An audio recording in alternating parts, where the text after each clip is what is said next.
Hello বন্ধুরা, তোমরা সবাই কেমন আছো? আশা করি ভালো আছো, আমরাও ভালোই আছি। আজকে হচ্ছে মঙ্গলবার, আর আজকে হচ্ছে আমাদের বাড়িতে বজলং বাড়ির পুজো।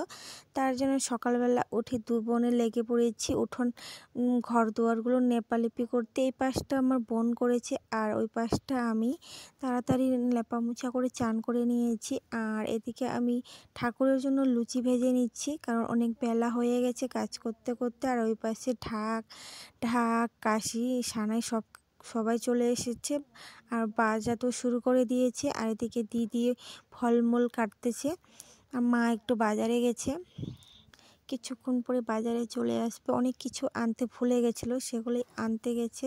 আর এদিকে আমি আর দিদি দুজনে মিলে এগুলো সব কিছু কেটে কুটে রাখতেছি, তারপরে মা এসে পুজোতে বসবে। এই যে সমস্ত আয়োজন করা আমার হয়ে গেছে, ফলমূল কাটা হয়ে গেছে, মা চলে এসেছে বাজার থেকে। আর এখানে মা নিয়ে এসেছে ঘি, এটা হচ্ছে খিচুড়িতে দিবে, তার জন্য নিয়ে আসছে ঘি। আর এদিকে ছিল লাড্ডু। তোমরা তো জানোই বজলং বাড়ির পুজোতে লাড্ডু না হলে কিন্তু পুজো হবে না, তার জন্য এখানে মা 108টা লাড্ডু নিয়ে এসেছে ঠাকুরকে দেওয়ার জন্য। আর এই যে দেখতে পাচ্ছ বাঁশটা, আমাদের মধ্যে এই বাঁশটাকে দাঁড় করে রাখতে হয়, তার জন্য মা দিদি আর বাবা সবাই মিলে বাঁশটাকে বেঁধে নিচ্ছে। আর এদিকে জেঠি কাকি সবাই বোন সবাই মিলে সবজিগুলো কেটে নিচ্ছে। এই যে দেখতে পাচ্ছ, এটা এখন ভালো করে বেঁধে দিবে। এখানে বজলং বাড়ির ছবি আছে, এটাকে দাঁড় করাতে হবে, তার জন্য এই যে দেখতে পাচ্ছ এখানে মা দাঁড়িয়ে আছে আর আমি এদিকে একটু ভিডিও করছিলাম। আর মাঝখানটা কী হয়েছে জানো, ভিডিও করতে করতে ভুলেই গেছি যে মোবাইলে চার্জ নেই, তারপরে আর ভিডিও করা হয়নি আমার। কিন্তু যতটুকু ভিডিও করেছি ক্যামেরাবন্দি হয়েছে সেগুলোই তোমাদের সামনে শেয়ার করতেছি। বাবা একা পারছিল না বাসটাকে, মানে এই যে ঝান্ডাটার বাসটাকে দাঁড় করাতে, তার জন্য দিদি একটু হাতে হাত দিয়ে কাজ করে দিচ্ছে বাবার সাথে। আর এখন মা এই যে বাঁশটা আছে এটাকে চুমিয়ে নিবে। মার একটা হাত মুচকে গেছে, মানে পড়ে গেছিলো, পড়ে যায় হাতটা মুচকে গেছে, তাই মা এক হাত দিয়ে কাজ করতে পারতেছে না, তাই দিদি একটু সাহায্য করে দিচ্ছে।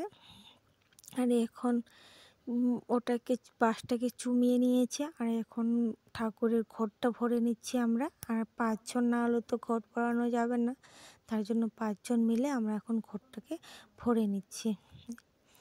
ঘটটার মধ্যে জল দেওয়া হয়ে গেছে আর মা সমস্ত কিছু করে নিয়েছে, সিঁদুরের ফোঁটা সব কিছু দিয়েছে।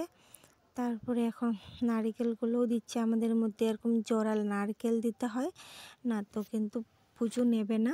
আর এদিকে খিচুড়ি রান্না করবে, তার জন্য একটা উনুন খুঁড়ে নিয়েছে, কিন্তু যেহেতু এখানে বাইরে প্রচণ্ড রোদের মধ্যে তো বাইরে আর হাওয়া দিচ্ছে, খিচুড়ি রান্না করা যাবে না, তাই মা বললো যে তোমরা বারান্দার মধ্যেই একটা উনুন করে নাও। এই যে পাশে দেখছো ওটা হচ্ছে আলুর বস্তা। আর এখন বারান্দার মধ্যে রান্না করবে, তার জন্য আমি একটু বরণ করে নিচ্ছি। আর আমি যেহেতু প্রথম, তাই যেটি একটু করে শিখিয়ে দিচ্ছে আমাকে, আমি জানি না কী কী করতে হয়, তার জন্য জেঠির কাছ থেকে শিখে নিচ্ছি। নিয়ে আমি বরণ করে নিলাম। 5টা ফোঁটা সিঁদুর দিতে হয়, আর ধান দুব্বা দিয়ে এরকমভাবে বরণ করে নিতে হয়। তারপরে খিচুড়িটা চাপিয়ে দিবে। আজকে খিচুড়ি আর ঘন্ট হবে, মানে ঘাটি। আর এদিকে মা পুজোতে বসে গেছে, যে দেখতে পাচ্ছ সমস্ত কিছু দেওয়া হয়ে গেছে ঠাকুরের কাছে। আর এদিকে বাবা আর জেঠি দুজনে মিলে আম পাতাগুলো বেঁধে নিচ্ছে, এগুলো ঠাকুরের গলায় পরানো হবে। আর এদিকে সমস্ত জিনিস ধুয়ে আমার বোন নিয়ে এসেছে, আর এখন বসে আমার কাকি রান্না করবে। এটা এখন ঘাটিটা করে নেবে, তারপরে খিচুড়ি করবে। আর এদিকে আদাগুলো ছেঁচো করে নিচ্ছে। আর এদিকে পিসি এসেছে, যে আমাদের পিসি, আর পাশে আমার দিদা। ক্যামেরাবন্দি করতে পারিনি, কিন্তু অনেক লোক এসে